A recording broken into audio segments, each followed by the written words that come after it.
DeMar, we just talked to Kyle a minute ago about you guys locking arms, the symbolism of that. How did you guys come up with that? Where did it come from?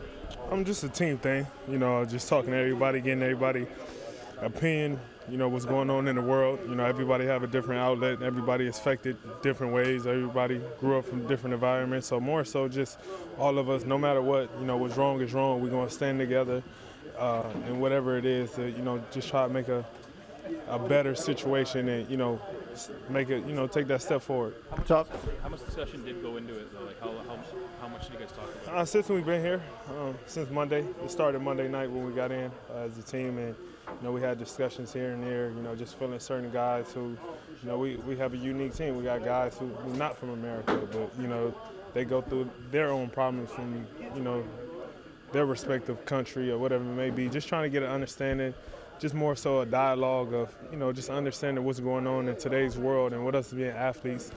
Just if we could help any type of way in a positive way, help a kid have a different outlook on something or have the right approach to something, in life, that's beneficial. How difficult, DeMar, to settle on something where everybody was in and nobody would opt out, or I don't want to do that, or was it difficult to settle on something like that? Not really, because at the end of the day, like I said, you turn on TV, we all know what's right is right, and we all know what's wrong is wrong. That's just common sense of all of us being genuine people. So once we put that in perspective, and it was easy.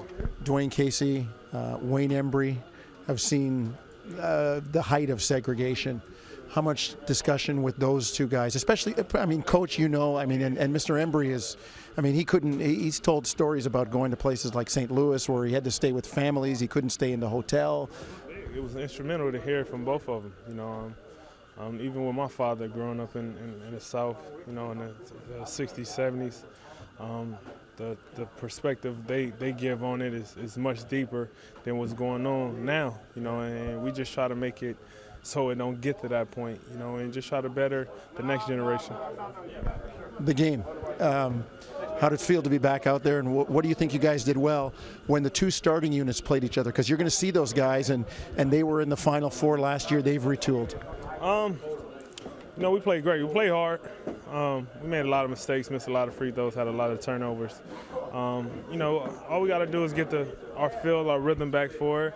But tonight was expected, to have mistakes. It's good to have mistakes when you could, have something to go off and know what to work on to get better at. But overall, I think we did a great job. Obviously, the preseason is a great opportunity for the young guys to get out there, show what they have.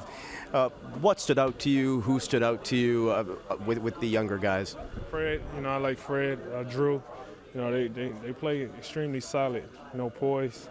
Like they've been in, situations before, and that's big. In their first preseason game, they've been great throughout all the training camps. So I have to say them two guys, but just the opportunity to see other guys step up as well is going to be interesting.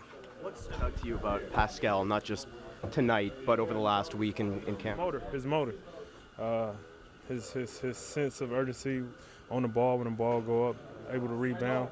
And the more he get an opportunity to play, get a feel for the game, an understanding for the game, he's gonna be a hell of a player.